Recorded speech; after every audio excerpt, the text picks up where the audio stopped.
Bien, vamos a comenzar entonces a nuestra siguiente entrega, nuestra siguiente clase de Yeshua, el profeta al cual oír. Bien, recordamos que es importante, según el mismo Brit Hadashah, también la carta a los Hebreos, dice que el Padre ha hablado en diferentes tiempos por los patriarcas y los profetas, y en estos últimos tiempos nos ha hablado por el Hijo, por Mashiach, y por supuesto que estamos todos oídos para escuchar la Torah, para escuchar los profetas, pero esto es también Torah. Torah es instrucción, recuerden, instrucción. Torah significa instrucción, y el Eterno también a través de Yeshua pues nos ha dado instrucción, ¿verdad? Y es lo que estamos haciendo. Y pues vamos a continuar con Mateo 20. La semana pasada estuvimos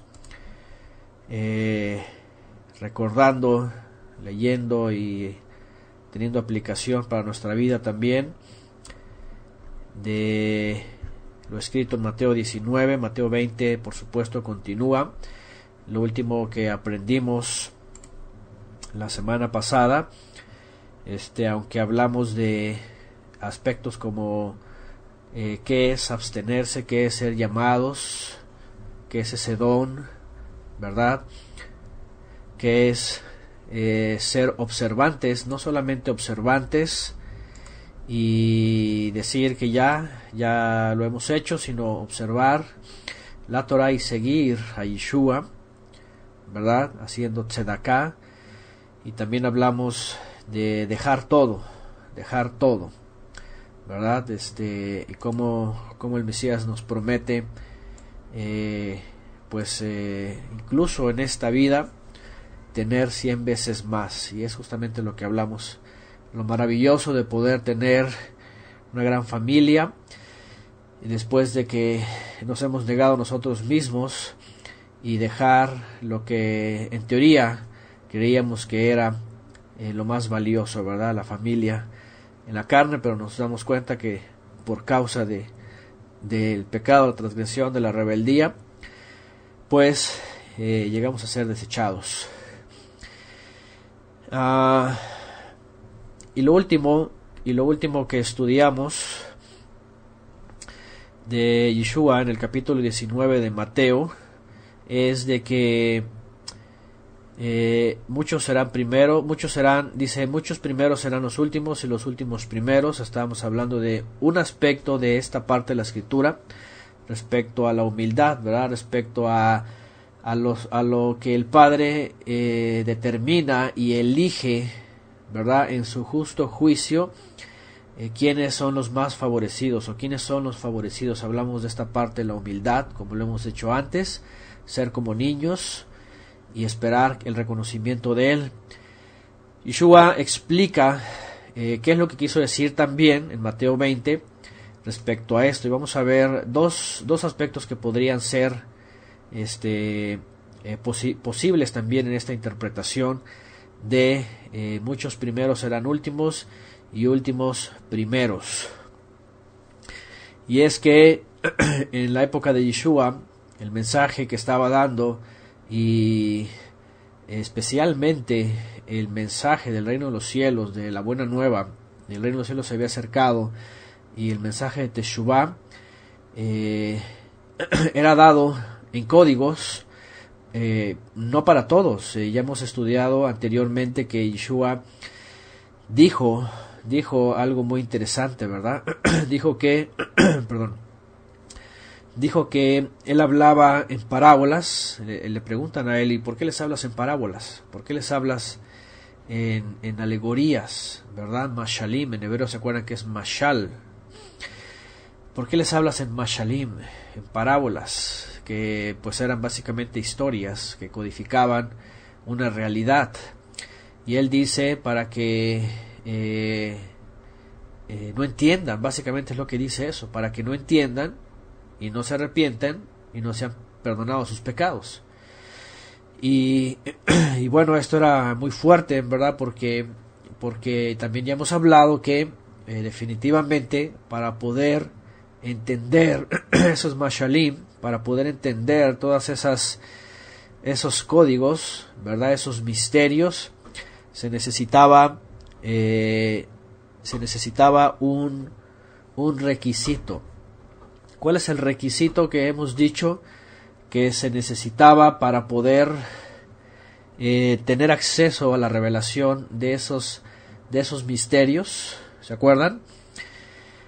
¿Cuál es el recurso? ¿Cuál es la característica que necesitamos para poder acceder a la revelación de los misterios escondidos? Ok, pero para hacer Teshuvah, ¿qué es lo primero que se necesita? Humildad, así es, ahí está, Sara Arca, humildad. Ser humildes, reconocer nuestra condición, porque si somos orgullosos, ¿verdad? Vamos a decir, no, yo no necesito nada de eso, a mí no me interesa, mira, yo ya sé, yo ya lo sé, yo que tengo que estar escuchando a ese rabino, o a ese maestro, o al Mesías, yo me puedo salvar solo, yo puedo hacer méritos, yo soy muy observante, yo no necesito de nada, de nadie. Cuando el corazón se enorgullece así, entonces se cierra, y ese orgullo, ¿verdad? Levanta barreras y son impenetrables.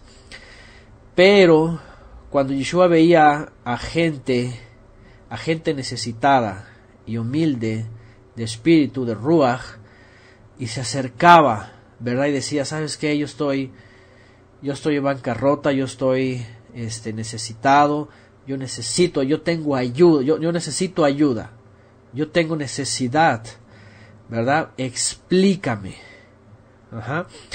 Entonces, cuando Yeshua veía este tipo de características, entonces los hacía sus discípulos. Y entonces ellos, por supuesto que no denotaban nada de conocimiento rabínico, fariseo, y desechando toda su escuela decían, explícanos la parábola. ¿Qué quisiste decir con la parábola? Dinos a qué te referías, a qué se refiere esa parábola. Y ahí vemos humildad, por supuesto, vemos nada de orgullo, ¿verdad? Sino humildad de querer saber. Y entonces Mashiach, ¿qué es lo que hacía? Dice que se los llevaba en privado y entonces les explicaba. Y el reino de los cielos es semejante a. Entonces, esa característica es de ser como niños, ¿verdad? Como ya lo estudiamos. Y eso hacía la gran diferencia. ¿Qué pasaba en el primer siglo cuando Yeshua, como maestro, que era reconocido también en Israel como rabí, como un maestro, porque ciertamente era el Mesías, el profeta al cual oír, el ungido de Elohim, el Mashiach, ¿verdad? El enviado, el cordero, el corbán, todo, pero como maestro que era reconocido, y dentro del contexto de Israel, al momento de llegar la salvación, al momento de llegar las promesas, al momento de ver el cumplimiento del tiempo profético y estar a punto de entrar al reino, ¿qué es lo que pensaba el grueso de la población, el grueso de los creyentes? ¿Qué es lo que pensaban? Permítanme un momentito.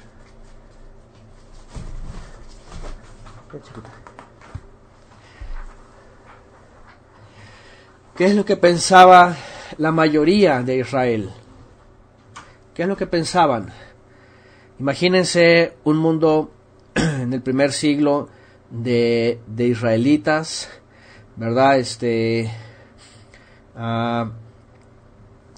Un mundo de israelitas instruidos por el fariseísmo, todos confiados en que el reino venía, todos confiados en que se iba a manifestar el Mesías con gran poder, iba a sujetar a sus enemigos, iba a destruir a la potencia mundial que era Roma, y todos estaban a la expectativa por el tiempo de que el libro de Daniel mostraba. ¿Y qué esperaban todos ellos? ¿Cuál era la expectativa de todos ellos? Por supuesto que ser los primeros, ¿verdad? Estaban confiados. Y lo que querían todos es ser los primeros, estar ahí, recibir al Mesías. ¿cierto? En el primer siglo, nada más piensen por un momento, ¿quiénes eran los que se sentían más cerca de ese reino y de esa autoridad? Pues por supuesto que eran los líderes, tanto los saduceos, que estaban en el templo, como los fariseos, que tenían el conocimiento y el control, ¿verdad?, en las sinagogas. Y por supuesto que ellos se sentían que estaban en la fila de adelante, que eran los primeros, que eran los que estaban más cerca, y eran los que iban a recibir al Mesías y le iban a dar un abrazo, y entonces lo iban a entronar, iban a estar ahí todos reconocidos, y el resto de la gente pues como que iba a estar al final, hasta atrás. Así como que el fariseísmo, hasta el día de hoy el rabinismo siempre tiene esta característica, ¿verdad? El más observador, o el más observante, más bien el más observante, el más estricto, el más riguroso, el más guardador, ¿verdad? El más estricto en la observancia, ese es como que el más aplicado, el que va más adelante, ¿cierto? Ese es el sistema, por cierto, ese es el sistema escolar, ¿verdad?, educativo, regularmente, así es, el más ortodoxo, ¿verdad? Regularmente en las escuelas así ocurre, ¿no? ¿Quiénes son los primeros? ¿Quiénes son los que van adelante? ¿Quiénes son los que llevan la batuta, como se dice, ¿no? ¿Quiénes son los más reconocidos? Pues bueno, los más aplicados, ¿verdad? Los más estudiosos, podríamos decir, los que llevan las mejores calificaciones. Y bueno, hasta van abanderados, ¿verdad? No solamente van hasta adelante, sino los ponen en la escolta, y el más aplicado lo ponen hasta adelante, y el más aplicado le dan la bandera. Aquí en México así es. Ajá. Y pensando en un mundo religioso, por supuesto que los fariseos, los que estaban en la sinagoga, aquellos doctores de la ley, y los levitas, los saduceos, pues por supuesto que creían que eran los que iban a estar primeros en la fila. También Yeshua se va a referir a eso. Vamos a leer entonces Mateo 20, del 1 adelante, y vean lo que va a ocurrir. ¿Ok? Así es, los que están en el cuadro de honor, ¿verdad? Dice Julio también, el reconocimiento. Dice Marta, los pastores de la iglesia cristiana. Yo me acuerdo hace años, en un debate sano entre los cristianos, decían ellos, los pentecostales decían ellos, nosotros los pentecosteses decían, nosotros vamos a estar en el reino hasta adelante, decían ellos, hasta adelante, dice, porque nosotros somos los de la alabanza, los de la alegría, los del gozo, y vamos a estar hasta adelante, y dice, y porque me acuerdo que en aquella época estábamos con los bautistas, y decían, y los bautistas que son bautristes, van a estar hasta atrás, y los refrigerianos, que eran los presbiterianos, ¿verdad?, también estaba ahí, decían, refrigerianos van a estar hasta atrás, todos entumidos, todos dormidos, así que no aplauden, ¿verdad?, no se mueven nada, no danzan, y los pentecostales hasta adelante, danzando y dirigiendo la alabanza y brincando. Ahí está otro tipo de sistema, ¿verdad?, que creen que por sus gritos y sus guitarrazos y sus baterías y sus, ¿cómo se llama?, porque no son ni danzas, son coreografías. Creen que por sus coreografías van a estar hasta adelante en el reino. Es otro aspecto, ¿verdad?, de cómo el ser humano califica, como si esas cosas fueran las que determinaran la bondad del Padre hacia cada uno de nosotros, ¿no? Entonces, así es, los bautristes y los refrigerianos decían van a estar hasta atrás. Bueno, así se califican ellos, ¿verdad? Quien es más alegre, quien danza más, quien brinca más, decían ellos, pues es el que iba a estar más adelante. Bueno, a lo mejor era todo lo contrario, ¿verdad? En ese tipo de pensamiento, a lo mejor el Eterno decía, ¿sabes qué? Yo no quiero escándalo delante, yo no quiero gritos, ni vómitos, ni gente que esté cayendo, váyanse ustedes para afuera, vámonos para atrás, yo quiero gente solemne. A lo mejor era todo lo contrario. Pero bueno, ¿qué es lo que vemos? Son aspectos de la humanidad como creemos que va a calificar el Creador.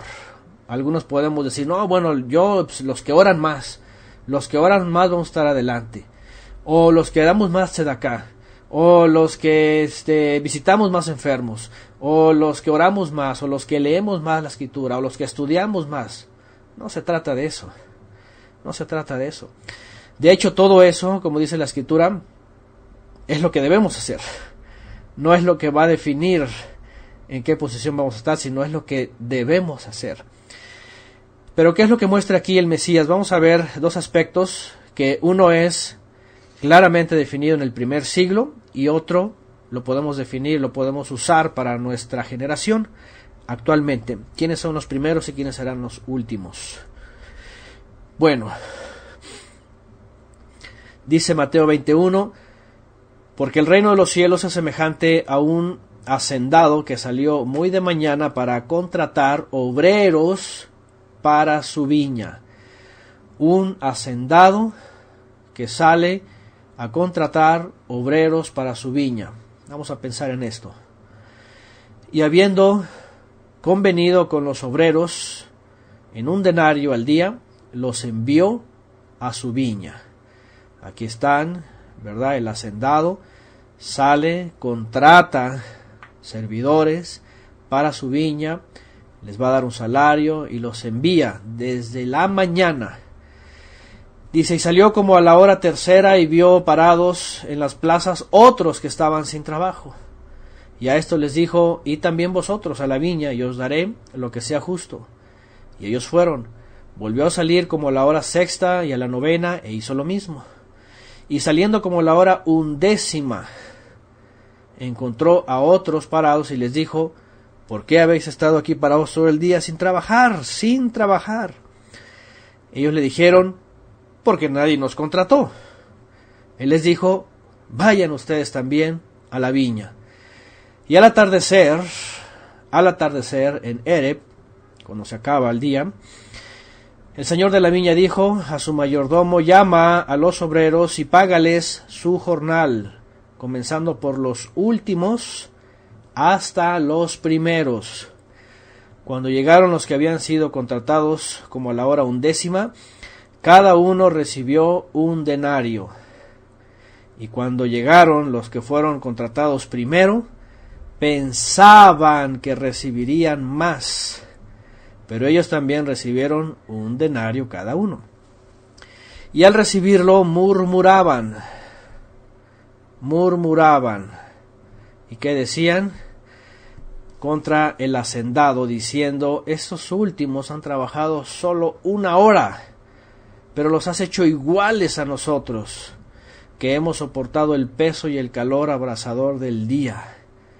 Pero respondiendo él dijo a uno de ellos, amigo, no te hago ninguna injusticia. ¿No conviniste conmigo en un denario? Toma lo que es tuyo y vete. Pero yo quiero darle a este último lo mismo que a ti. ¿No me es lícito hacer lo que quiero con lo que es mío? ¿O es tu ojo malo porque yo soy bueno?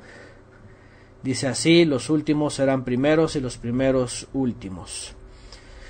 Bueno, Yeshua toma un tiempo para hablar de una parábola que, pues bueno, para ellos, por supuesto, en el primer siglo estaba muy relacionada hasta el día de hoy, ¿verdad? Un hacendado, bueno, finalmente un contratista, alguien que contrata personal, ¿verdad?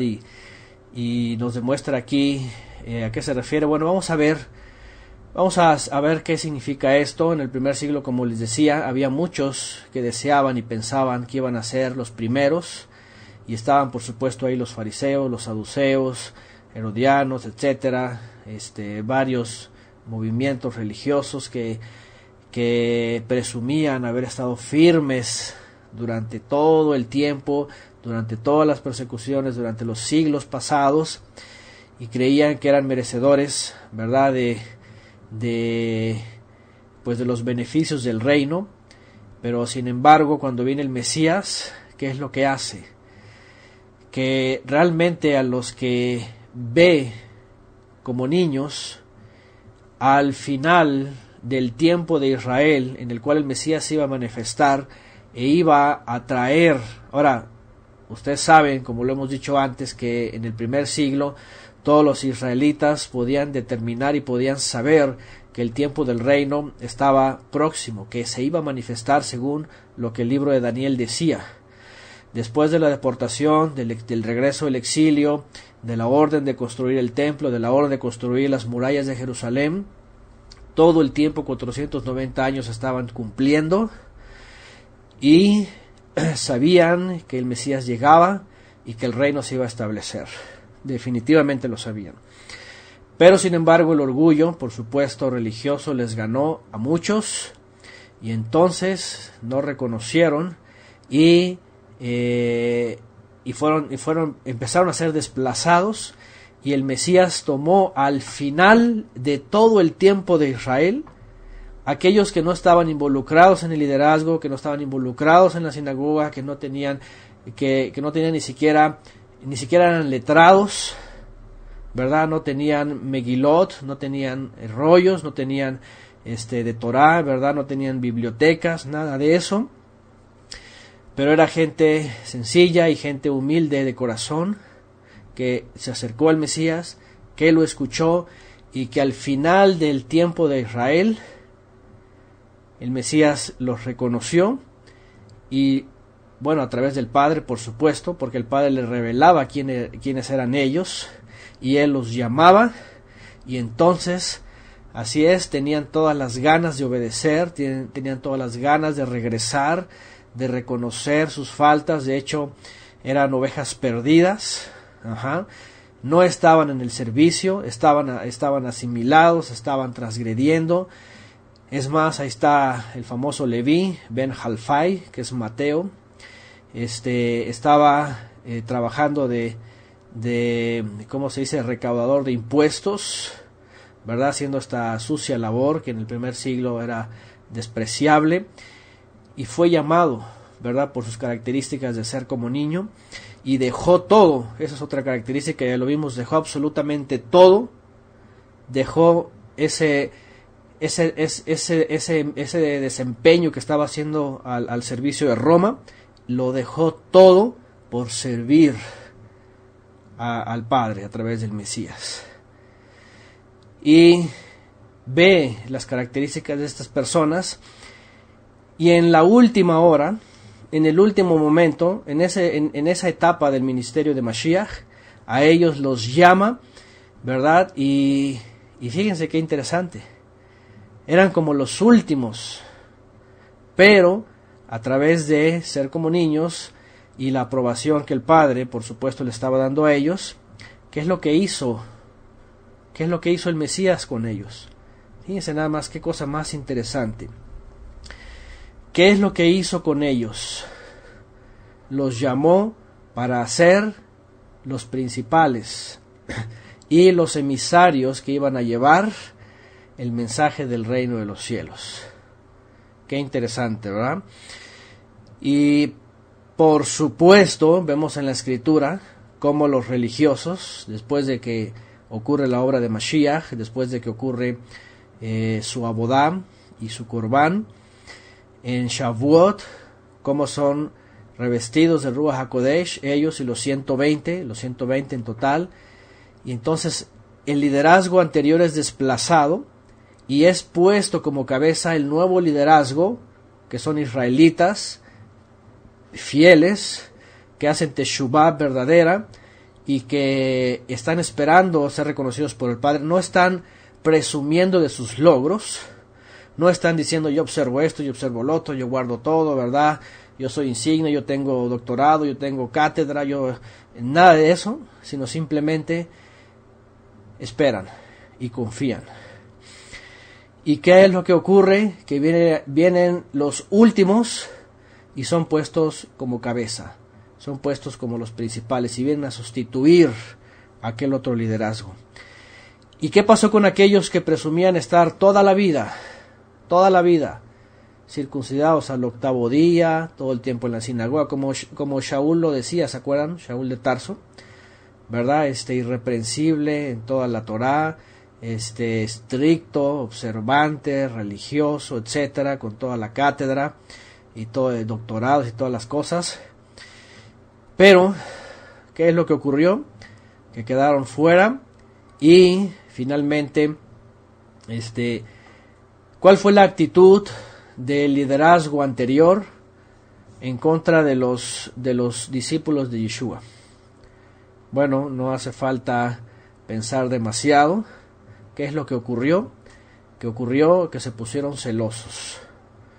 Ocurrió envidia y comenzó una persecución. Ellos se veían impotentes porque decían, ¿quiénes son estos galileos? Son indoctos. ¿De dónde aprendieron letras? ¿De dónde aprendieron el conocimiento? ¿Quién les dio este conocimiento? Y entonces empezaron a tener coraje, y el coraje se volvió odio, y el odio se volvió persecución, y se volvió también exterminio, ¿verdad? Porque pues se sentían impotentes. Imagínense, nada más piensen por un momento en el primer siglo, todo este liderazgo que quería estar, ¿verdad?, como cabeza, de pronto se ven menguados por el mensaje de Yeshua HaMashiach entre muchos discípulos que no solamente son llenos del conocimiento de lo alto, de misterios de los cielos, de lo alto, de promesas celestiales, de una interpretación de la Torá bien ecuánime, sino además de milagros, de prodigios, de todo este tipo todos los dones que vinieron sobre ellos. Piensen cómo se quedarían los fariseos, ¿verdad? Así es, se enojaban y empezaban a reprimirles. Les empezaban a decir, no hablen de esto, no sigan hablando de ese Mesías, no sigan diciendo aquello, no sigan diciendo que el reino, no sigan diciendo que ya vino, no sigan diciendo que ya vino la restauración. Y viene toda esta persecución, este coraje. Primero fue coraje, fue envidia, después se convirtió en persecución, hasta que se convirtió en un exterminio paulatino, podríamos decirlo, de muchos discípulos, hasta que finalmente los discípulos 3 años y medio después tuvieron que salir de Jerusalén, perseguidos por ellos. Aquí en esta parábola, de entrada, también podríamos situar esto que ocurrió en el primer siglo, porque finalmente esos últimos en el primer siglo, pues eran todos esos discípulos que el único requisito que el Padre pedía, que por supuesto no era el amplio conocimiento y profundo de la Torá para observar todos los ritos, tradiciones y costumbres y exigencias de los jueces de Israel en aquella época, sino que básicamente el requisito era que fueran humildes, como bien también lo hemos estudiado, y vamos a leerlo. Isaías capítulo 66, este texto por demás importante, que dice 66:1, dice, el Eterno dijo así, el cielo es mi trono y la tierra estrado de mis pies. ¿Dónde está la casa que me han de edificar y dónde el lugar de mi reposo? Mi mano hizo todas estas cosas, y así todas estas cosas fueron hechas, dice el Eterno. Pero voy a mirar, ¿qué dice? Aquel que es hiperobservante de la Torá y guarda todas las tradiciones de los jueces de Israel. ¿Así dice? Por supuesto que no dice así. Dice, voy a mirar aquel que es pobre y humilde de espíritu y que tiembla a mi palabra. Y que tiembla a mi palabra. Dos cosas. Ciertamente la palabra aquí está. Temeroso de la palabra, sí. Pero no solamente temeroso, sino humilde de ruach. ¿Qué quiere decir? Que sea sencillo, que sea así como lo hemos estudiado, finalmente, que sea como niño. Que sea como niño y así se acerque delante del Padre. Que no se acerque como un maestro, ¿verdad? Que no se acerque así como un docto a decir una y otra cosa, sino como un niño, y además que tiemble la palabra, no solamente la Torá, sino que a qué palabra hay que respetar. Este temblor tiene que ver con escuchar, ¿verdad? Poner atención, porque el Todopoderoso está hablando. Aquel que sea pobre y humilde de ruach y tiemble a mi palabra. Los discípulos en el primer siglo fueron llamados a ser primeros, aunque eran los últimos, porque fueron pobres y humildes, es decir, eran sencillos como niños, para acercarse a escuchar, a buscar al Creador, a recibir el reino de los cielos, pero además, al escuchar la voz del Mesías, ¿qué pasaba con ellos? Temblaban, es decir,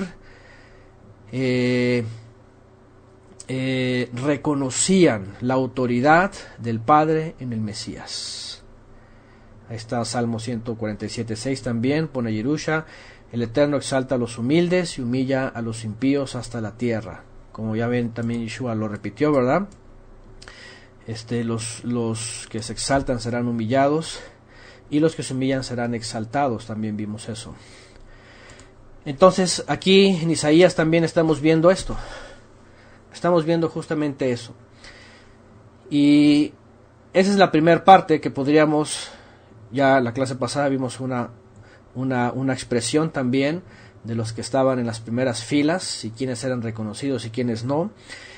En esta ocasión, continuando con el capítulo de Mateo, el 20, que nos habla de esta parte, podemos ver qué es lo que pasaba en el primer siglo. Aquí está otro texto, Job 5:11, que pone a los humildes en altura y a los enlutados se levanta a seguridad. Ahí está otro texto también. Y vemos que es una característica que tenemos que imitar y tenemos que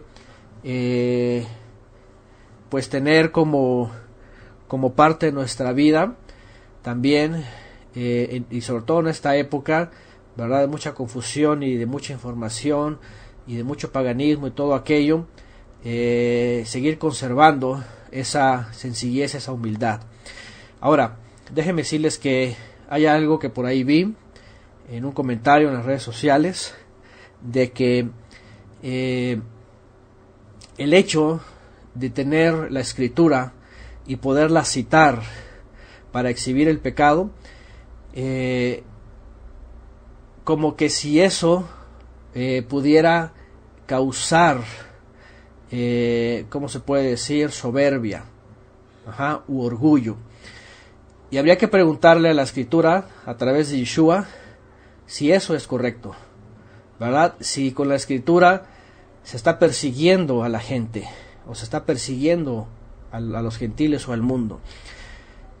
Y la primera pregunta que haríamos sobre esto es: ¿acaso Yeshua, con el conocimiento que tenía de lo alto y de toda la verdad, al empezar a hablar para exhibir a la religiosidad y al pecado, podríamos decir que él estaba enorgullecido, lleno de soberbia, y usando la verdad para perseguir a alguien, como una persecución? Digo, porque ya estoy viendo cosas que hasta ya son una tergiversación y una torcedura, que ya cualquiera puede decir, ay, es demasiado prepotencia y orgullo, decir esto, pobre gente, ¿verdad? Es una persecución contra los ignorantes. Bueno, pues no, exactamente. Yeshua estaba denunciando con la verdad la mentira, en contra de la mentira. ¿Para qué? Pues para hacernos salir de las tinieblas, hacernos salir del engaño. Y yo, como lo he dicho en una reflexión y clases anteriores, yo digo, gracias por Yeshua, que fue el primero. Y aunque hubo profetas también, ¿verdad?, y el mismo Moisés y el mismo Noé, y por muchas generaciones ha habido quienes se levantan, y eso no quiere decir que pierdan la humildad. Eso no quiere decir que se pierda la humildad, ¿verdad? El hecho de decir o citar textos que denuncian la idolatría, esto no quiere decir que se pierda la humildad, y no quiere decir que haya soberbia y estemos persiguiendo a los gentiles. Eso no significa eso. Significa que nosotros comenzamos primero, más bien siendo denunciados por la verdad, especialmente en la Torá, los profetas y Yeshua, ¿verdad? Denunciados nosotros por nuestras transgresiones. Y esto yo creo que todos nosotros no lo vimos Ahora, aquí hay dos posibilidades, ¿verdad? Número uno, cuando yo escucho las verdades, puedo tener dos formas de pensar. Si soy orgulloso, yo simplemente me hago el sordo y digo, no me interesa, yo estoy bien, yo vivo en mi mundo, y que digan lo que sea y listo, mi vida, así digo, mi vida, yo, ego. Pero hay otra posibilidad, cuando yo escucho las verdades y soy como niño, y en realidad cuando hay humildad, lo primero que tengo que hacer es reconocer cuando la verdad está por encima de mis mentiras, de mi vida engañosa, de mi vida religiosa, tradiciones, costumbres, paganismo, religión, lo que sea. Entonces aquí tenemos de dos. O es la astucia del diablo, que a través del humanismo está diciendo que decir la verdad es comenzar una persecución contra X personas, o decir la verdad no se pierde la humildad, el reconocimiento, ¿verdad? Y lo que hacemos simplemente es hacer lo que el Mesías hizo, que los profetas hicieron, que los apóstoles hicieron, que Noé hizo, que Abraham hizo, que todos los tzadikim hicieron, de decir la verdad. No importa que los humanistas, ¿verdad?, errados se ofendan. Entonces, es importante tratar de vivir, ir y seguir practicando la humildad, por supuesto, ¿verdad? Pero no ser detenidos por el humanismo. Y ahora, y yo lo dije también en una reflexión que di sobre Navidad, cuando cité a un sacerdote católico, ¿verdad? En donde este sacerdote católico está tomando renombre ahí entre los católicos es un apologista, y les enseña a los católicos a decir, en el momento que un católico escuche de alguien, ¿verdad?, que le dice, ¿sabes qué? Eres idólatra porque tienes una imagen de la Virgen María y te postras, y eso es pecado. Dice ese sacerdote, yo le recomiendo a todo católico que en ese momento interrumpa totalmente la conversación y exija sus derechos de respeto, porque cada quien es libre de hacer lo que bien quiera y de creer lo que quiera. Así que le recomiendo a los católicos, aunque sea tu familiar y que sea con quien quieras, tienes que detener ahí la plática y decir, no vengas con eso, no me vengas a ofender, a insultar de mis creencias. ¿Qué les parece? Y eso de pronto, lamentablemente, hasta lo estamos viendo ya en creyentes. Ya está en creyentes. No vayas a ofender al familiar o al amigo, pobrecito, si todavía está celebrando Navidad o quiere celebrar Navidad y Año Nuevo. No le puedes decir que se aparte de la idolatría porque eso es ofensivo, no se vaya a lastimar. Eso yo creo que ya es humanismo. Ajá.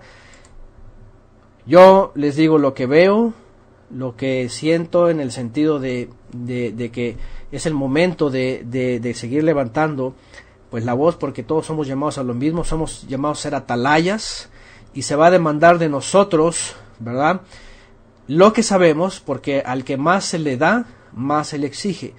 Pero si yo recibo información y recibo Torah, pero no la transmito y me la quedo con ella y me callo, entonces se me va a demandar todo eso que recibí como una atalaya.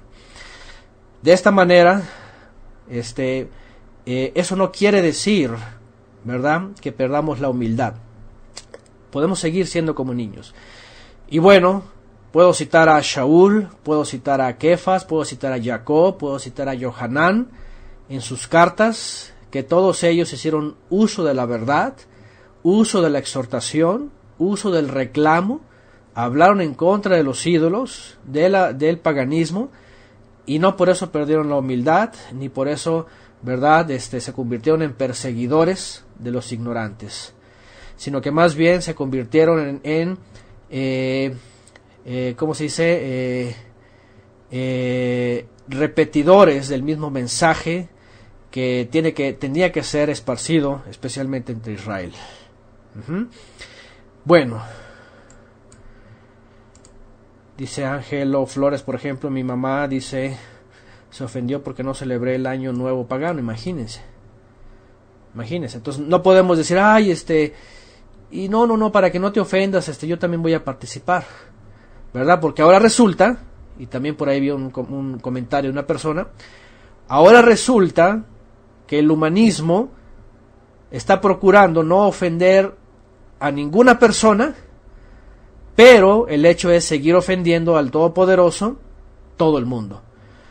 Es decir, yo ya no puedo citar un texto en la Escritura, porque la gente se siente ofendida, pero puedo dejar que la gente siga ofendiendo al Creador con todas las tradiciones y religiones y ritos y todo lo que hacen allá en el mundo.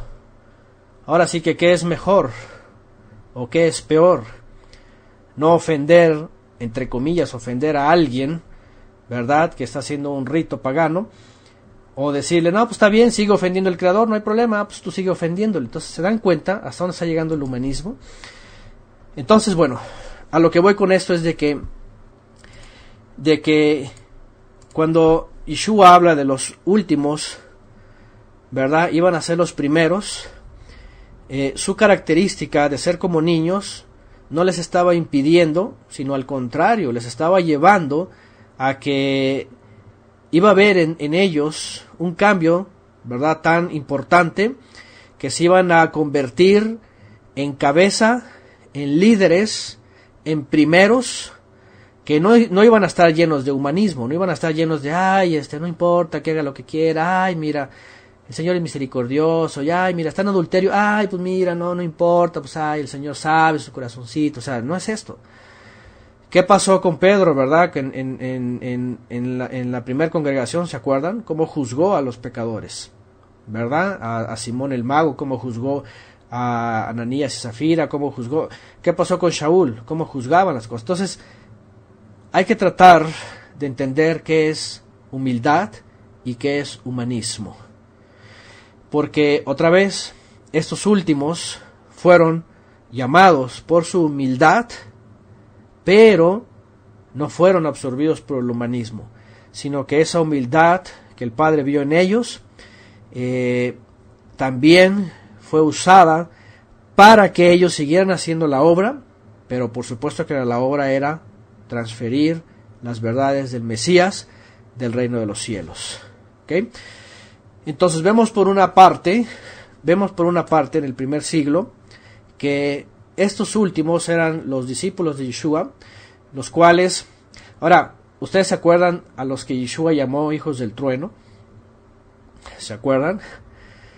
Y ustedes pueden decir, esos no tenían nada de humildes, ¿verdad? Esos eran unos hombres acelerados, ¿verdad? Pero, eso no quiere decir que eran orgullosos. Así es, los hijos de Zebedeo, ¿verdad? Eso no quiere decir que estaban transgrediendo, simplemente, ¿qué es lo que estaba pasando ahí? Que iban a hacer uso de ese carácter, ¿verdad?, también en humildad. Es decir, el carácter no significa, ¿verdad?, que uno no sea humilde o sea orgulloso. ¿Me entienden? Porque hay gente de carácter muy noble, muy así, ¿cómo se puede decir?, apacible, pero puede estar muy rebelde en contra del Creador. O hay gente que puede ser de carácter fuerte, ¿verdad?, pero puede ser muy obediente para el Creador. Entonces aquí no se trata de humanismo, aquí no se trata de decir, y también como aquel cristiano habló, ¿verdad?, de los 4 personalidades, ¿verdad?, de los seres humanos, y ya saben, el flemático y el no sé qué, todas esas cosas, ya saben, la psicología y el humanismo metido en el cristianismo, ¿no? Ahí está. Bueno, etcétera. Así es, influencia de la psicología. Bueno, regresamos. ¿Cuál entonces era el reconocimiento que el Padre estaba dando a estos últimos que no estaban sirviendo en la obra, pero que tenían la característica de ser sencillos como niños, pero a la vez obedientes y con paso firme para desafiar todo el sistema del mundo, y que también recibieron el reconocimiento. Cuando se habla aquí en la parábola, ¿verdad?, del denario, vemos como los religiosos en el primer siglo pues se molestaron, ¿verdad?, tuvieron celo y empezaron la persecución, y ellos esperaban recibir. Vemos algo en las escrituras, en los evangelios, por supuesto, pero en el libro de los Hechos también, cómo estos líderes fueron desafiados, ¿ok? Y aquí vamos a entrar en la etapa que nos corresponde a nosotros. Esto ocurrió en el primer siglo, los últimos fueron llamados los primeros. Ahora vamos a ponerlo en nuestra generación. ¿Cómo podemos todo eso examinarnos a nosotros mismos? ¿Ok? Yo creo que muchos de nosotros estuvimos en movimientos religiosos, llámese como se llame, y algunos participamos en el ministerio, ¿verdad?, como se le llama, a lo mejor de tiempo completo, estando ahí, y llegamos a pensar que podríamos ser los primeros. Yo no sé, pero en mi experiencia sí, ¿verdad?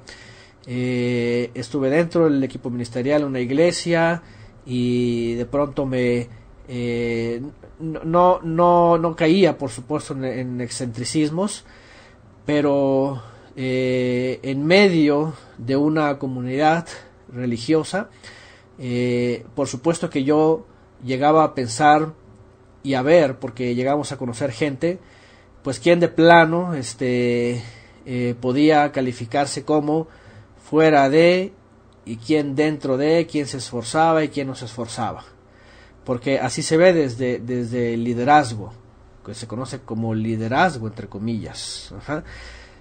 Así se ve desde el liderazgo entre comillas. Pero ¿cómo nos veíamos a nosotros? ¿Realmente estábamos en la obediencia? ¿Realmente estábamos siendo humildes?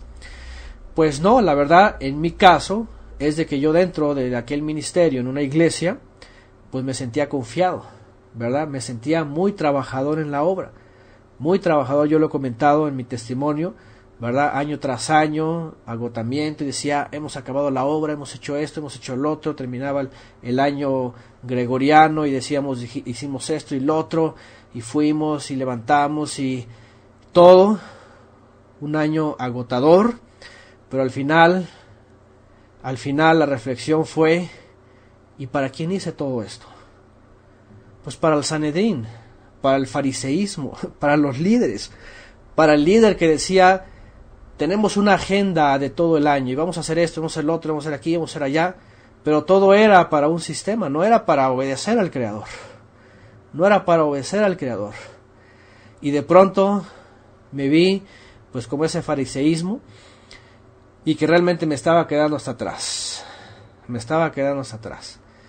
y entonces fue cuando ahí dije, se acabó, a caerse de este pedestal, ¿verdad?, como se suele decir también, y vámonos hasta abajo, y vámonos a desaprender, a desligarnos de todo este sistema, a caer hasta el cero, y quitarnos todo este conocimiento, ¿verdad?, la confesión de fe de Westminster y los libros de disciplina, ¿verdad?, ya saben, y en la iglesia refrigeriana, presbiteriana, se usan catecismos y cosas de estas y todo aquello, ¿verdad? Y dije, no, se acabó de activismo, se acabó de creer que estábamos hasta adelante, ser los primeros, y vámonos afuera todo orgullo, toda religiosidad, y hasta abajo, hasta el cero, a desaprender y volver a comenzar y decir, soy un pequeño alumno que no sé nada,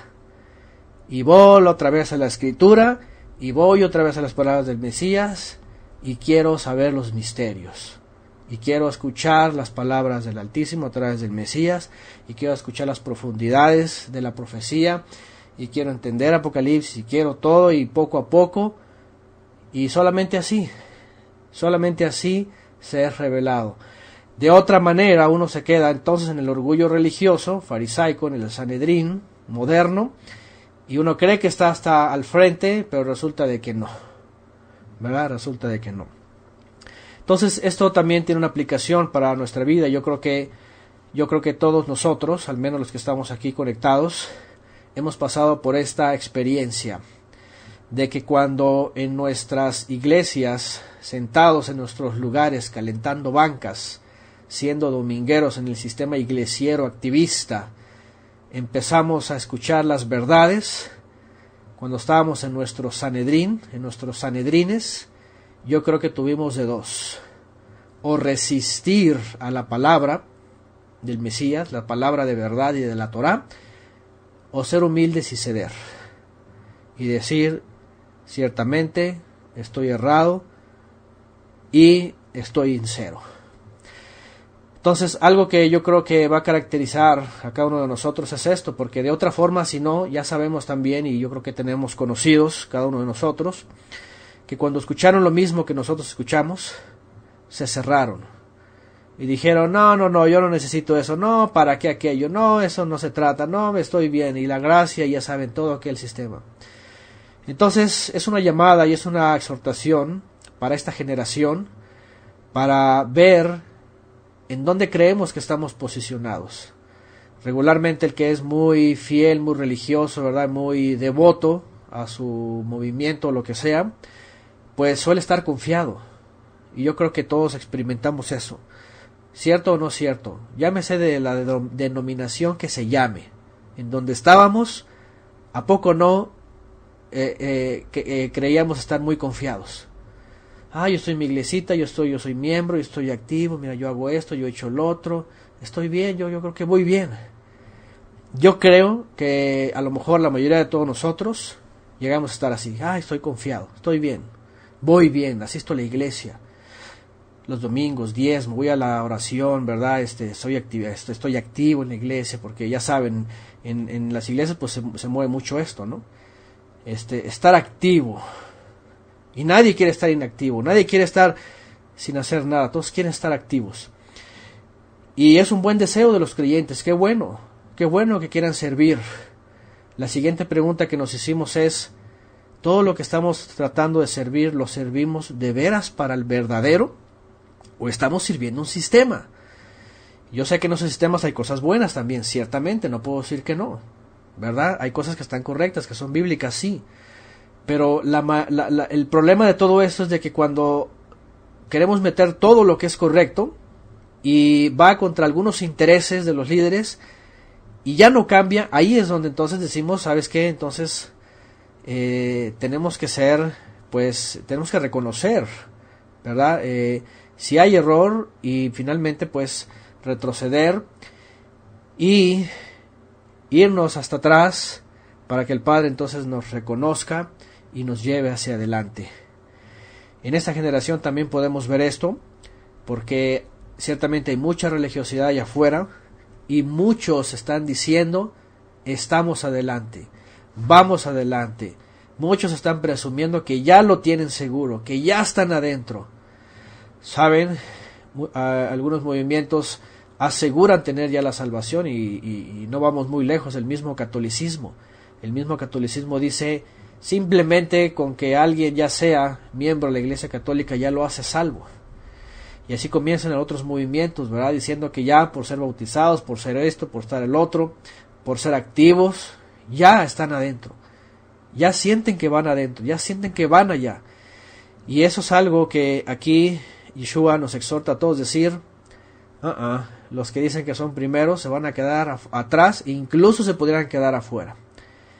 De tal manera que Él nos llama en esta generación también, a través de estas palabras, a que seamos como niños, sencillos, y además seamos como los discípulos que buscaban en Él, que escuchaban, no como Marta, ¿se acuerdan? ¿Se acuerdan? También hablamos de eso, ¿verdad? Afanada, dice, y turbada, haciendo y deshaciendo, subiendo, bajando, yendo y por aquí y por allá, y moviéndose. Activismo. Señor, dile a mi hermana que me ayude, mira, estoy activa, estoy haciendo, yendo, viniendo y todo.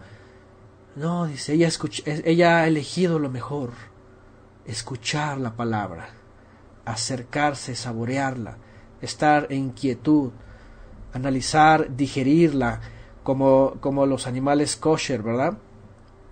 Que son rumiantes y toman la palabra y la están saboreando, la pasan y la regresan para otra vez discernirla más, y la pasan y la vuelven a traer para discernirla y discernirla. No es de a comer y pásatelo, a comer y pásatelo, y no hay digestión, no hay discernimiento. Y así está mucha gente y no llegan al conocimiento, aprendiendo y aprendiendo y aprendiendo, y no se llega al conocimiento. Pero cuando se rumia y se está discerniendo, entonces ahí sí hay revelación. Esta generación se caracteriza justamente por eso, por mucho activismo, por muchos ¿cómo se llaman? Talleres y muchos, ¿cómo se llaman? Hay esos lugares, cursos y curso de esto, congreso del otro, ¿verdad? Seminario de no sé qué, seminario de divinidades y seminario de dones y no sé qué, campañas y retiros, ¿verdad? Y curso de no sé cuánto, y muchos cursos de todo, y teología y libros, y van a las librerías cristianas y ven repleto de libros de autores cristianos de todo tipo de cosas, y realmente lo que falta es la palabra. Falta la palabra. Esa generación está siendo exhibida justamente por esta expresión en esta parábola. De esta manera entonces estamos siendo probados todos. Y bueno, hablando por uno mismo, por un servidor, como lo he hecho en mi testimonio también, yo reconocí eso: activismo, religiosidad, querer estar adelante, querer ir a la batuta, y después me doy cuenta que estaba nada más y nada menos que un sistema farisaico, y tuve que salir, retroceder y decir: estoy en cero, y comenzar desde abajo y poder ser bendecido por la revelación de Mashiach. Entonces, por supuesto, Yeshua también dijo que cuando Él regrese, todos aquellos, ¿verdad?, que habrán dicho: Señor, Señor, comimos delante de ti, hicimos milagros, hicimos congresos, ¿verdad?, hicimos cruzadas, fuimos hasta África, y hicimos todo eso, fuimos, ¿verdad?, discipulamos y todas esas cosas. ¿Qué va a decir Mashiach? Va a decir: no sé, no los conozco. Y yo creo que todos estamos huyendo de eso, sino que más bien ser reconocidos en aquel día. Y entonces ser pobres y humildes de Ruach, y también temblar a esa palabra de vida. Y temblar quiere decir, no decir: ay, sí, yo creo en Cristo y ya, gracias, y la palabra, sino ver las palabras de veras, desafiantes, y tener temor de no cumplirlas. Ya saben, Yeshua dijo una y otra vez muchos desafíos, como aquel de la puerta es angosta, esforzaos a entrar por la puerta angosta, muchos procurarán, dice, pero no van a poder. Entonces es un gran desafío. Queremos ser los primeros, ni se nos ocurra pensar que vamos al primero, ni se nos ocurra pensar que estamos en las primeras filas, sino más bien pensar que no caigamos en esa religiosidad, y ser pobres y humildes de Ruach, temblar a estas palabras y esperar el reconocimiento del Eterno a través del Mashiach. Eso es lo único. Vemos aquí que los discípulos también pudieron tener ese reconocimiento. Y vamos a seguir leyendo Mateo 20.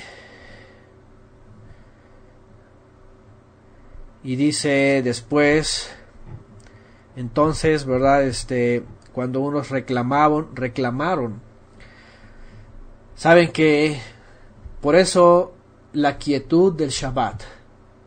Y por eso también nosotros seguimos promoviendo que el Shabbat no es para andar corriendo, no es para andar que ándale, que se nos hizo tarde, que sube, que ve, que prepárate, y vamos a la congregación y estamos todo el día y todos cansados y ya llegamos y que los hijos y que ahora de regreso y cómo estuvo, y todo ese sistema iglesiero nosotros no lo promovemos.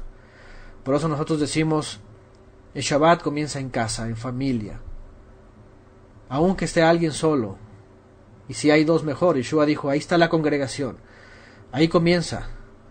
Lo otro es el convivir con la fraternidad con los hermanos, sí, pero comienza en la familia, ¿ok? No comiencen primero afuera, sino comiencen adentro primero, comiencen en la familia. Lo otro se va a reflejar mejor afuera, pero se comienza primero ahí. Nosotros por ahora somos de esta iniciativa, ¿verdad? De nada sirve andar a las carreras en Erev Shabbat, en prisas, que ya se olvidó, que ya no hiciste, que no sé qué, que vámonos, que vamos a llegar tarde, y mira, y tu culpa y la tuya, ¿verdad? Y ahí está, esto es para ti, mira para allá, y los problemas, y todo el día metidos y cansados, y luego regresar, y mira, pasó esto, y te fijaste de aquello, y todo ese sistema iglesiero jamás está en la Escritura. La Escritura está, Shabbat comienza con familia, ¿verdad? Y esto, el estudio es parte de ello, pero es Shabbat en familia. Porque lo otro se convierte en activismo y se convierte en todo aquello que es indeseable. Y se pierde el propósito, se llega a perder el propósito. Entonces, cuando alcanzamos esto, empezamos a anhelar lo que sigue. Pero cuando hayamos superado esto, lo otro entonces va a ser benéfico. Pero finalmente tampoco, ¿verdad? La meta es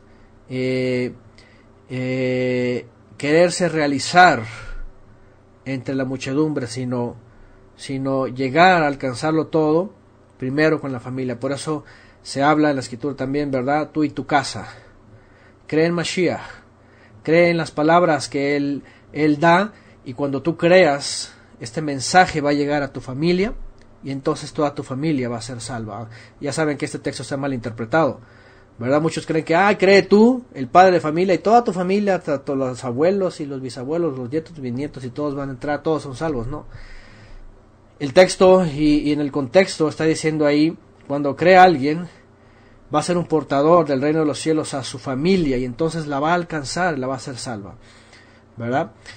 Pero, por supuesto que tiene que incluir todo el mensaje de Teshuvah. Entonces, les iba a decir, en Mateo 10, perdón, Mateo 20, sigue diciendo, los que han trabajado mucho, quería hablar sobre el activismo. Dice, los que trabajaron mucho, dice, hemos soportado el peso y el calor abrasador del día. Y no queremos llegar a este pensamiento, ¿verdad? Es que todos los Shabbat yo trabajé y estaba, me preparé, pues, en el sentido de que yo antes de Shabbat trabajaba y me preparaba y tenía todo listo, y el calor abrasador, y tenía todo listo en la mesa, ya listos, y comenzábamos, y aunque comenzábamos con pleitos y enojos, pero ahí estábamos listos ya con la mesa preparada, y fuimos, hicimos, y entonces, ¿verdad? Llegamos a ser también lo mismo, se llega en el activismo. No creo que Yeshua diga, muy bien, se esforzaron y aunque andaban de pleito, pero tenían la mesa preparada. Eso no lo va a aplaudir el Mesías. O al menos que sí, y estoy totalmente equivocado. ¿Qué es lo que va a reconocer el Mesías? ¿Verdad? Todo lo contrario, ¿verdad? Que seamos sencillos, y como aquella mujer que se sentó pues a escuchar las palabras del Mesías. Dice que había optado por la mejor parte. Entonces, si somos de los que estamos incluso para el Shabbat demasiado activistas, pues lo pensemos dos veces, ¿verdad? Porque va a haber también en el futuro reclamos. Es que yo hice, yo fui, yo bajé, yo todo esto.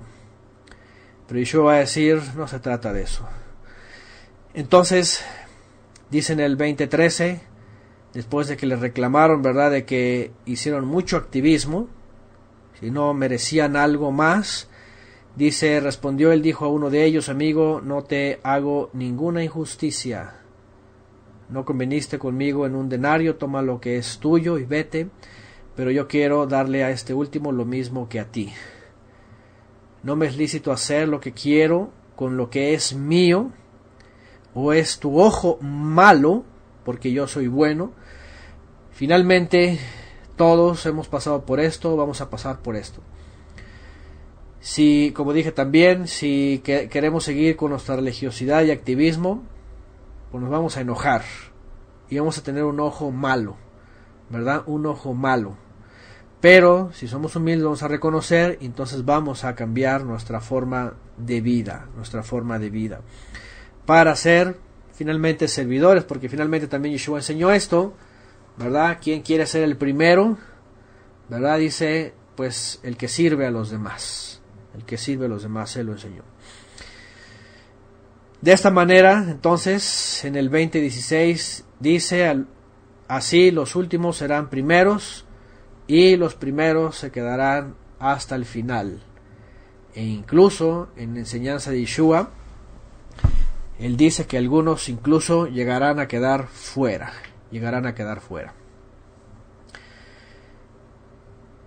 20:17 dice que Yeshua finalmente se dirige a Jerusalén, ¿verdad? Y dice que tomó parte a los discípulos y les volvió a referir lo que le iba a pasar a él. Bueno, aquí ya vamos a entrar en una etapa más. Vamos a entrar a la etapa en donde ya Yeshua va acercándose a Jerusalén. Recordemos, vamos a recordar lo que hemos visto en cuanto al tiempo. Él nace en Betlehem, dijimos, ¿verdad? Es librado de la muerte que provoca Herodes y es llevado a Egipto.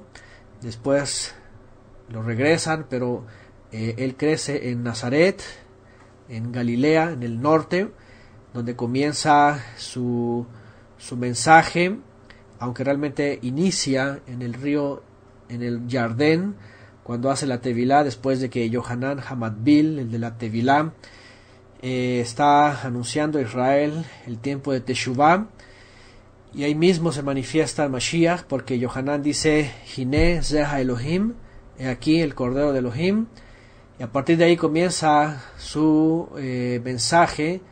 Dice que sube otra vez al norte, al Galil, y comienza a ir a los que estaban dispersos, a las ovejas perdidas. Después llama a sus discípulos y sigue de ciudad en ciudad. Después envía a 70 al mismo mensaje. Después se vuelven a reunir y siguen compartiendo, haciendo milagros. Es lo que hemos estado viendo.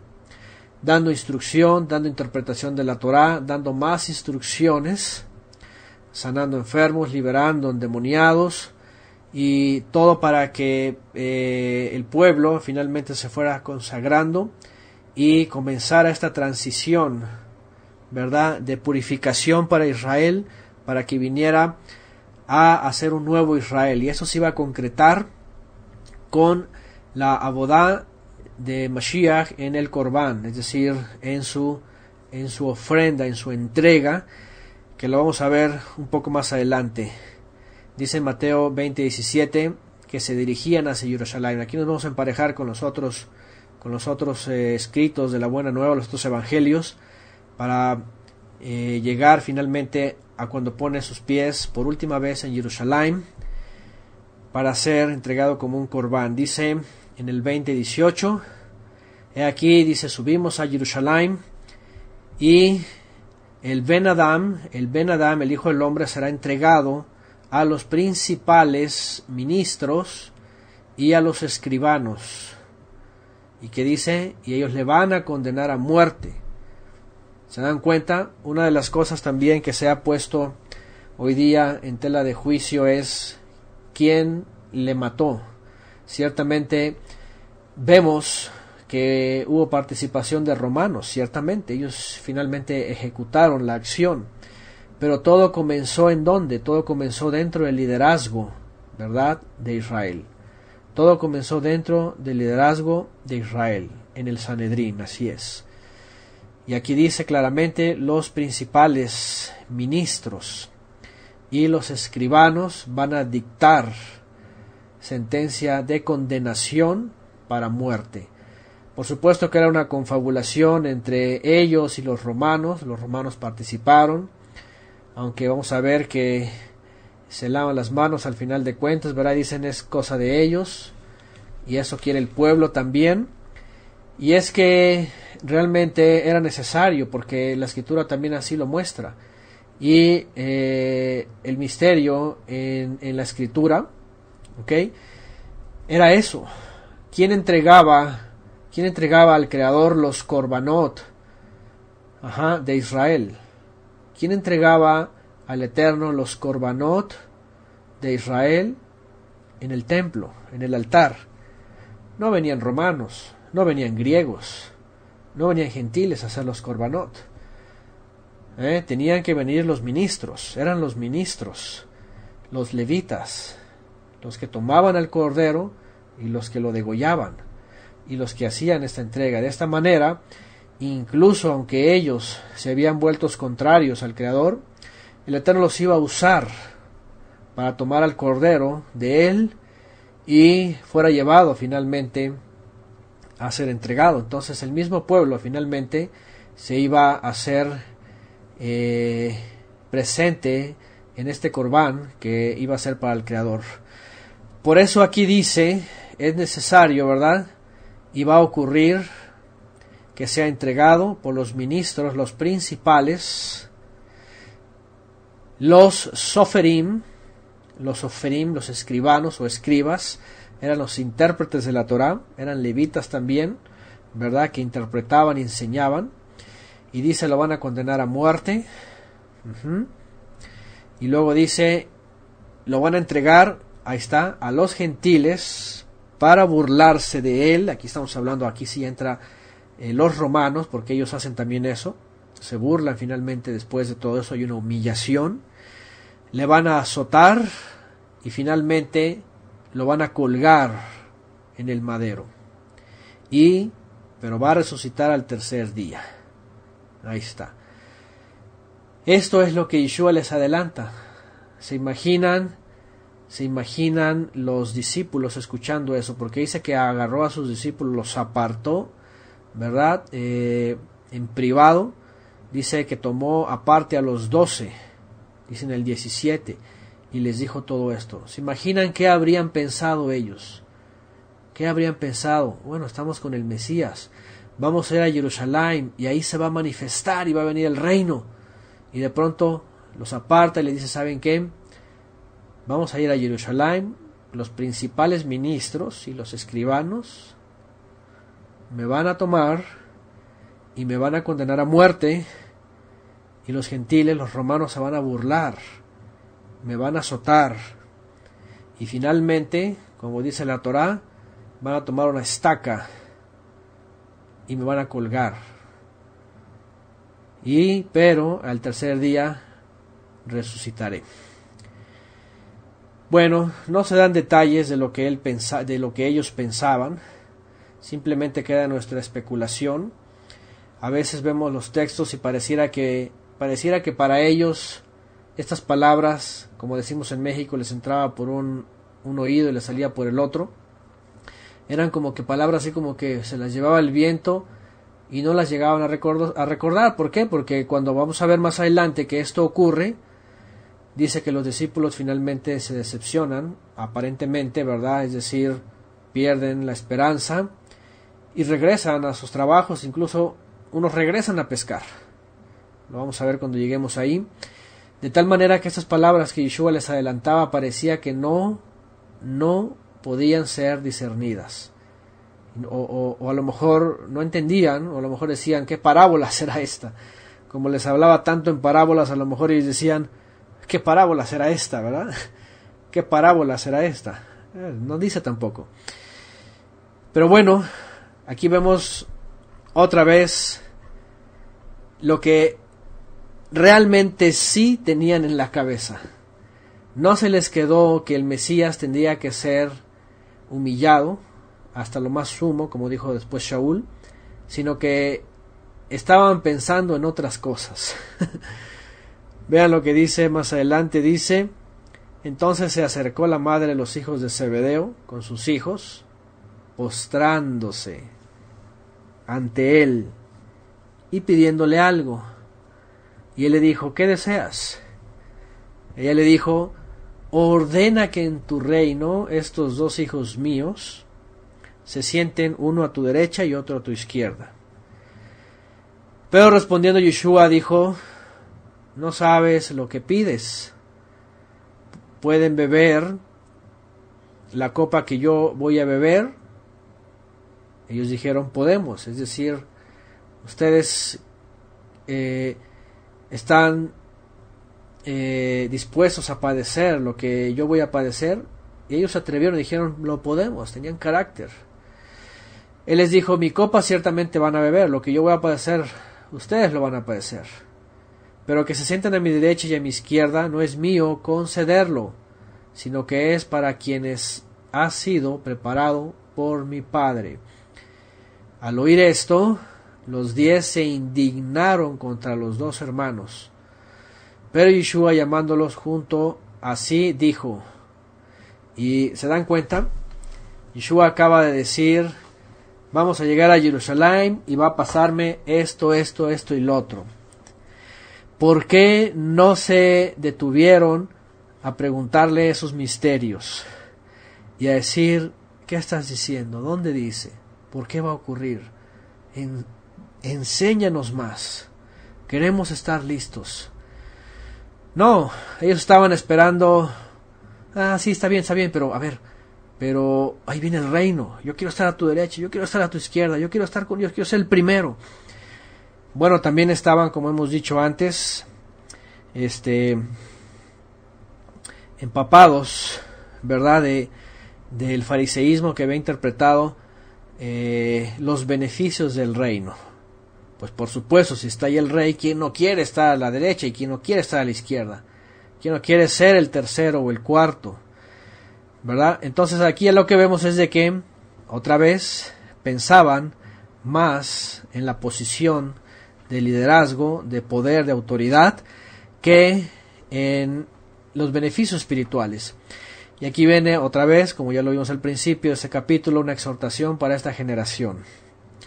Ciertamente hemos sido beneficiados y dichosos por conocer mucho más de la Torá, mucho más de la Escritura, de los profetas, del tiempo profético y del futuro, ¿verdad? Pero eso no quiere decir que nos hayamos desentendido de lo que todavía en este mundo tenemos, porque ciertamente hay algunos movimientos, incluso lo hemos dicho antes, y yo estuve en uno de ellos, una iglesia, en donde ellos ya tenían tan seguro, ¿verdad? O más bien, ya tienen tan seguro el futuro, ya tienen tan seguro el reino, el cielo o los lugares celestiales, que ya ni hablan nada de lo que está pasando aquí, ni buscan la santidad en el sentido de la observancia, de la obediencia, de la justicia, sino que ya todo su mover pues es el activismo, y ya se sienten allá,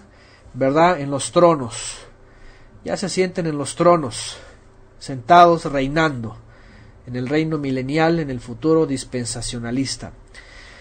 Y eso es algo que tenemos que quitarnos. Ciertamente tenemos la esperanza y la promesa y sabemos lo grande que viene, pero todavía estamos aquí y tenemos que seguirnos ocupando de lo que está aquí. Y aquí va a decir Yeshua todavía lo que nos corresponde a nosotros. Y él les dice esto, les dice: pero Yeshua llamó a todos, llamó a los 10, llamó ahí hasta a los otros 2, ¿verdad?, que ya andaban ahí insinuando, hasta mandaron a la mamá: oye mami, ve, mira, ve, dile al Mesías, ve, dile a Yeshua que nosotros aquí queremos estar a derecha e izquierda, y tú haznos ahí el favorcito, a ti sí te va a escuchar. Y va la mamá, ¿verdad? Pero Yeshua les explica: aún así, ok, ustedes piensan en el reino, ustedes piensan en el establecimiento del reino, piensan en que ya se va a dar, ciertamente se va a dar, en Jerusalén va a comenzar todo. Pero les dice algo, les dice: ustedes saben que los gobernadores de los gentiles, de las naciones, fíjense, Ustedes saben que los gobernantes de los gentiles se enseñorean de ellos y que los grandes ejercen autoridad sobre ellos. No ha de ser así entre ustedes, sino que el que quiera entre vosotros llegar a ser grande, reconocido, será vuestro servidor, y el que quiera entre vosotros ser el primero, sea vuestro siervo. Así como el Hijo del Hombre no vino para ser servido, sino para servir y dar su vida en rescate por muchos. Ese texto, ciertamente yo lo llegué a escuchar muchas ocasiones, hablando de la humillación del Mesías, su servicio, su obra, ¿verdad? Su ofrenda, su ejemplo. Pero en los sistemas, la verdad es de que no se vive, no se aplica. En esos sistemas la gente está buscando el liderazgo, buscando la posición, buscando el reconocimiento, buscando un lugar, buscando ser llamativo o llamativa. Incluso nos ha pasado aquí, ustedes ya saben. Gente ha querido meterse y ser reconocida y llevarse ahí autoridad, algo, pero no se trata de eso. En esos sistemas así se vive, la gente quiere estar ahí reconocida y tiene un llamamiento y tiene, yo que sé, un título o algo. Y por otro lado, en el reino, fíjense, y aquí vemos otra cosa, vemos que en el primer siglo, y no solamente en el primer siglo, también esta generación tiene una enfermedad. Esta generación tiene una enfermedad de poder. Esta generación, y finalmente, tanto influenciada por el cristianismo dispensacionalista de un futuro reino, como influenciada por el judaísmo talmudista y sionista, por brazo poderoso terrenal del mesianismo a muchos movimientos, están predicando lo mismo. Se están olvidando del servicio, se están olvidando de que somos servidores del Padre y servirnos unos a otros, ¿verdad? Y estar sirviéndonos, y están pensando en el reino futuro y su poder aplastador sionista contra todas las naciones. Eso es lo que está enseñando en un sector del movimiento de raíces hebreas, si no es que en la mayoría.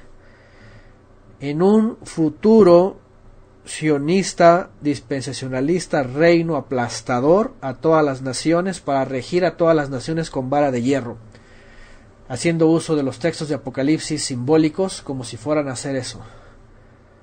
Tú vas a vencer, entonces yo te voy a dar el cetro para que aplastes a las naciones y las rijas con vara de hierro y ahora te las pongas al tiro, ¿verdad? Y entonces tú vas a ser el rey de todos los...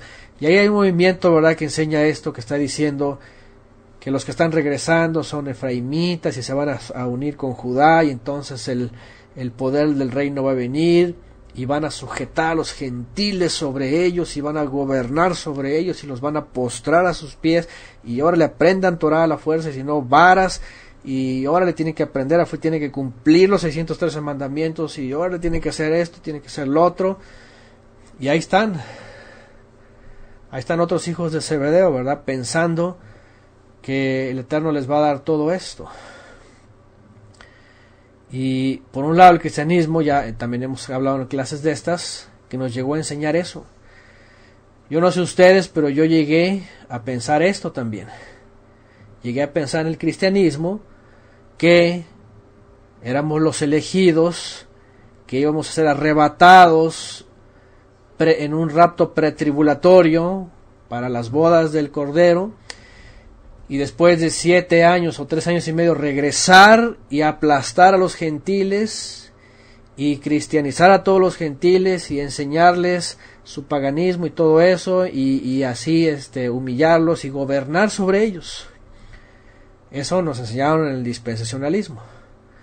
Después, cuando llegamos al mesianismo, nos enseñan lo mismo, pero ahora nos están diciendo, ¿verdad?, que vamos a restaurar al Israel físico como efraimitas, para que en el reino futuro, con la cabeza de Jerusalén a todas las naciones, ahora va a ser contra los paganos, gentiles, cristianos y con todo tipo de gente que no obedeció la Torá, a sujetarlos y órale para que obedezcan. Entonces, se dan cuenta, como lo vimos la vez pasada, clases pasadas, ¿quién enseñó esto? ¿Quién es el que ha enseñado esto? Ayer lo vimos, ¿verdad? En la Torah, fue Nimrod el primero que quiso levantar un gobierno mundial para sujetar a las naciones, imponer su religión y sus leyes y sus dogmas y todo. Y esto ha venido de generación en generación, se metió también en el pueblo de Israel y mal comprendieron el reino de los cielos, y los discípulos también estaban contaminados con esas ideas y creían que una vez expuesto el Mesías, el rey de Israel, pues ellos podían hacer lo mismo y gobernar a todos desde el trono. ¿Y qué es lo que dice Yeshua? Ustedes se equivocan. Ustedes saben que los gobernadores de los gentiles, de las naciones, fíjense, se enseñorean de ellos, ¿verdad? Y los grandes ejercen autoridad sobre ellos. Pero entre ustedes no va a ser así. No va a ser así. Dice Sararca, por ejemplo, dice un roé decía que su gente del coro que tienen en su quejilá tal vez cantarían en el templo cuando venga el Mesías en el milenio. ¿Se dan cuenta? Es lo mismo que en el cristianismo, ¿se acuerdan? Yo les dije hace rato, yo llegué a escuchar entre los debates cristianos que los pentecosteses iban a estar hasta el frente en la alabanza porque ellos son los más entusiastas. Y vean, no me quedé muy lejos, aquí está Sararca diciendo que un roé, estamos hablando aquí ya del mesianismo. Háganme el favor, que la gente de su quejilá, que canta en el coro, van a estar ahí en el templo de Jerusalén cantando.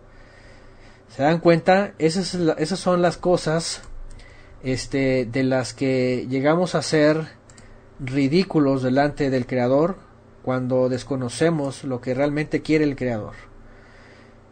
Yeshua lo dijo desde hace 2000 años, no necesitamos que llegue un templo futuro, utópico, además que no va a existir, pero desde hace 2000 años, que dijo Yeshua, el Padre está buscando verdaderos servidores que le sirvan en espíritu y en verdad. No está diciendo coristas en Quejilot, mesiánicas que van a cantar en el futuro en el templo, no está hablando del futuro, por favor, está diciendo aquí y ahora.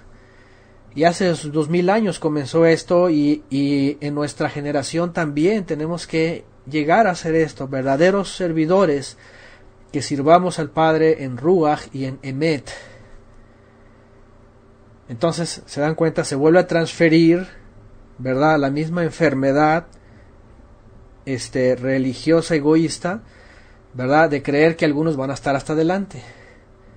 Y ya me imagino esos roés, que les llaman así, se atribuyen esos nombres, ¿verdad?, que no, déjenme decirles, yo estuve en movimiento hace algunos años, ¿verdad?, que nos prometieron casi lo mismo, déjenme decirles, yo lo he dicho de pronto en algunos momentos de mi testimonio.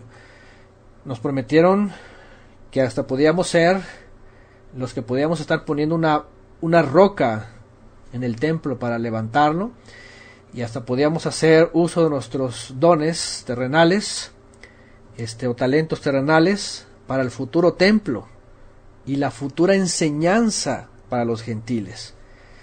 Yo no sé quién de ustedes en el mesianismo, pero nosotros en el efraimismo nos dijeron eso, que nos íbamos a convertir en los maestros de los gentiles en el milenio para enseñarles la Torah.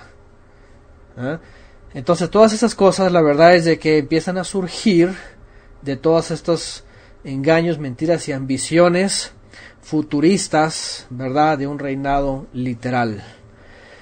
Pero ¿saben qué? Hace 2000 años Yeshua dijo, el reino de los cielos se ha acercado, y no tiene nada que ver con los reinos de los gobiernos de las naciones, sino se trata del servicio al Padre y el servicio entre unos y otros. Dice, porque el Hijo del Hombre justamente ha venido a hacer eso, no se ha venido a levantar y a sentarse en un trono para regir a las naciones como el mundo cree que va a regir, sino de otra forma, pero comenzando siendo un servidor y entregándose, dando su vida para rescatarnos a muchos. Entonces Yeshua pues nos vuelve a recordar, nos vuelve a exhortar a decir que todos esos anhelos dispensacionalistas, talmudistas y sionistas que hoy día se predican, todos son un error y una basura que tenemos que reconocer. Muchos pasamos por ahí.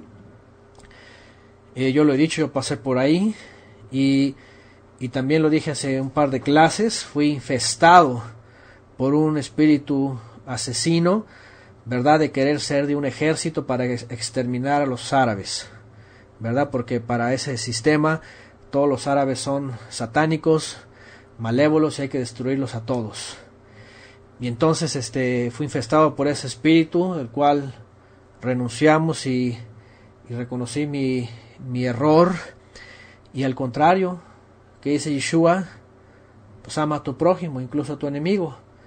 Así que todo aquello realmente es lo que la religión desde Nimrod comenzó y también se metió en el pueblo de Israel. Entonces Yeshua nos da en las palabras de que hay que escuchar aquí.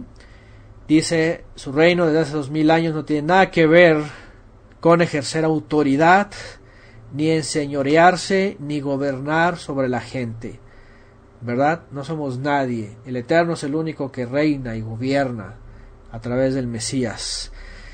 Y a nosotros nos compete en este reino que Él ha acercado y ya somos parte de Él, simplemente ser servidores en espíritu y en verdad, y servirnos unos a otros. Aquí nadie es más grande. Y por eso también les he dicho que aunque Shaul usó títulos para hablar de los dones en la congregación, aquí nadie se levanta diciendo ni siquiera que es Roé, ni Moré, ni nada de esas cosas. Todos somos hermanos de la misma forma y todos somos llamados a lo mismo y a servirnos unos a otros. Todos aquellos que se ponen títulos, ¿verdad? Y que apóstol, y que evangelista, y que Roé, y que Moré, y que no sé qué, Hasán, o no sé qué tantas cosas, están metidos en ese sistema iglesiero también, del cual, pues, hasta el día de hoy, Apocalipsis también nos dice, salid de ella, ¿verdad? Seguid saliendo de ella. Entonces las palabras de Yeshua son contundentes otra vez, las cuales hay que escuchar y poner por obra. Se trata de servicio. Y después, para concluir, este capítulo dice, al salir de Jericó, le siguió una gran multitud, y aquí 2 ciegos que estaban sentados junto al camino, al oír que Yeshua pasaba, gritaron diciendo, Adón, Ben David, hijo de David, ten misericordia de nosotros. La gente los reprendía para que se callasen, pero ellos gritaban más aún diciendo, Adón, Ben David, hijo de David, Señor, hijo de David, ten misericordia de nosotros. Deteniéndose Yeshua, los llamó y dijo, ¿qué queréis que yo haga por vosotros? Ellos dijeron, Señor, deseamos que nuestros ojos sean abiertos. Entonces Yeshua, movido a compasión, tocó los ojos de ellos y al instante recobraron la vista y le siguieron. Bien, aquí vemos un milagro más. Aquí se dirigía de Jericó a Jerusalén. Ahora saben que esta Jericó es otra Jericó de la histórica. Aquella Jericó que fue destruida y jamás fue levantada a sus ruinas. Por supuesto hay evidencias de ella y está ahí. Pero había otra pequeña ciudad cerca de Jerusalén que se llamaba Jericó. ¿Okay? Porque también hay una controversia ahí y muchos están confundiendo una con la otra.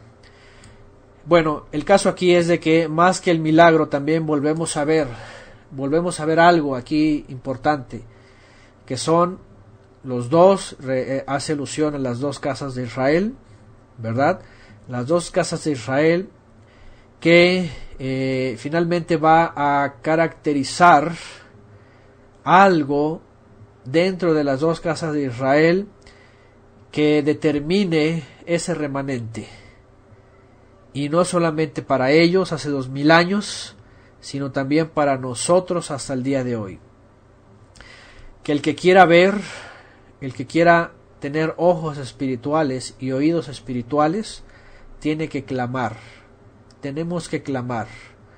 Si no han pasado por esa experiencia, si solamente habíamos sido, ¿verdad?, oidores y religiosos, que llegue este momento donde digamos: Señor, Adón, Adón, ábrenos los ojos, queremos ver, abre nuestros oídos y queremos escuchar lo que es verdad, y queremos ver lo que es la voluntad del Padre.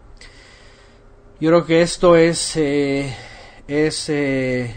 algo elemental en esta generación, porque por los sistemas religiosos la mayoría no estamos queriendo ver ni oír cuando estamos en el sistema de Babilonia, sino ¿qué es lo que queríamos allá en el sistema de Babilonia? ¿Qué es lo que queríamos? Más bien ser vistos, ser reconocidos, ser admirados, ¿verdad? Tener una posición, tener un lugar. Eso es lo que nos enseñó el sistema babilónico. Pero aquí, al contrario, cerca de Jerusalén vienen estos dos ciegos, ¿verdad? Y dos veces dicen: Adón, Adón, hijo de David, ten rahem de nosotros, ten misericordia, ten bondad por nosotros. Y él en la primera petición, ¿verdad?, dice que la gente los reprendía. Fíjense nada más, la gente los reprendía, pero ellos gritaban todavía más fuerte, Adón, Adón, ben David. Qué interesante, porque una multitud le seguía, ¿sí?, y él iba hacia Jerusalén. Pero estos dos que representan las dos casas de Israel, que representan a todo Israel, que por supuesto el cristianismo también erróneamente ha dicho que fueron excluidos para admitir a la iglesia gentil, no ocurrió así, sino que estos dos, ¿verdad?, que hacen una representación de las dos casas de Israel o todo Israel en su conjunto, aunque el Mesías estaba determinando sobre Israel su condición pecaminosa, ¿verdad?, y su ceguera, aún así tuvo misericordia. Y por supuesto que vino a rescatar lo que se había perdido y lo rescató. Esto representa un remanente que sí quiso escuchar al Mesías y sí quiso ver las maravillas de Elohim, y entonces el Mesías se los otorgó. Ese es el remanente finalmente israelita en el primer siglo, que quiso escuchar y que quiso ver, y que Mashiach no fue indiferente, y que él estuvo ahí presto justamente porque fue llamado para eso. Por otro lado, en esta generación, antes de que se acerque o nos acerquemos a la Jerusalén celestial, porque sabemos que hay dos, una abajo terrenal y una celestial, justo cuando vamos hacia allá, ¿verdad?, y creamos que todavía no hemos visto lo suficiente y escuchado lo suficiente, todavía es tiempo de clamar. Así es como pusieron por ahí Jeremías 33. Clama a mí, ¿verdad? Clama a mí, yo te responderé. Y yo creo que todos llegamos a un momento a hacer esto, ¿no? A pedir sabiduría, pedir entendimiento, pedir instrucción, y poder entender mejor nuestra posición actual como creyentes, de lo que tenemos que vivir ahora y lo que estamos esperando en el futuro, para no caer en los engaños de los sistemas allá afuera, ¿verdad? De que la mayoría están preparando en este momento a muchos, creyéndoles hacer, o haciéndoles creer que están hasta adelante, que van a ser los primeros y que van a regir sobre el mundo entero, cuando es todo lo contrario, todo lo contrario. Y pues bueno, seguro que Mashiach está atento para escucharnos y decir: ¿qué quieren que os haga? Y entonces ahí pedir esa sabiduría de lo alto, ¿verdad? Como también Vemos en el Brit Hadashah, el que crea que no tiene sabiduría, dice pídala a Elohim. El que crea que quiere entender más y no ha entendido lo suficiente, igual pídala, porque Él está listo todavía para seguirnos enseñando las maravillas del Todopoderoso.